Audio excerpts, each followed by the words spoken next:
Thank you very much, Madam Chair, Mr. Ranking Member, for having this hearing. There has been, I want to thank the panels as well for your testimony this morning. There's been more than approximately 830 parties that submitted applications jointly to Russ and NTIA.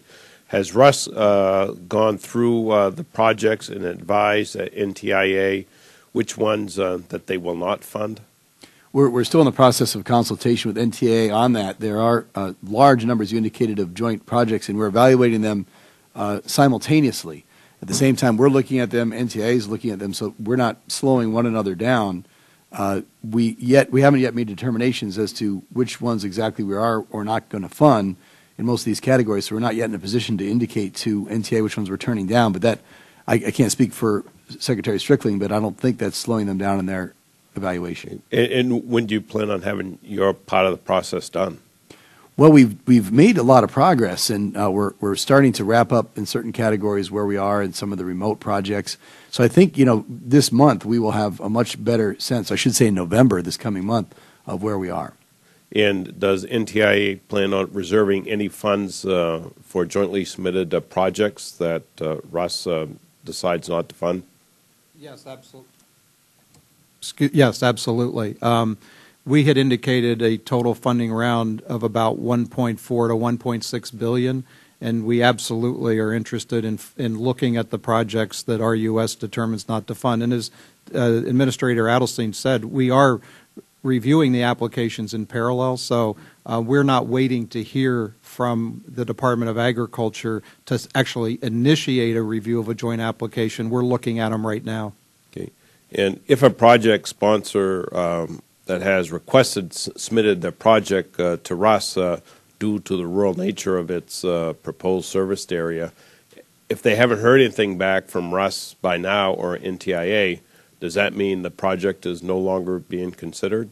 No, definitely not. We are considering a number of projects for which they haven't heard back from us because we're still reviewing them. A number of them are live, and I know we've had some concern from some applicants that are wondering, where they're at in the process because they haven't heard back from us, but because of the number of applications we received, we haven't yet made those determinations, so there's no need for concern. We have sent out a small handful of due diligence requests for a number of companies, but it's a very small number, and we're going to be sending out many more. So just because somebody hasn't heard from us doesn't mean that under any circumstance they're not necessarily a live application.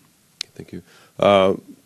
Mr. Strickland, in your testimony, you mentioned that NTIA is considering the funding recommendation made by each state. How much weight does NTIA give to the state's recommendation? It's another factor for our evaluation. So we will look at it. We will take it into account. It doesn't have any particular weight on its own.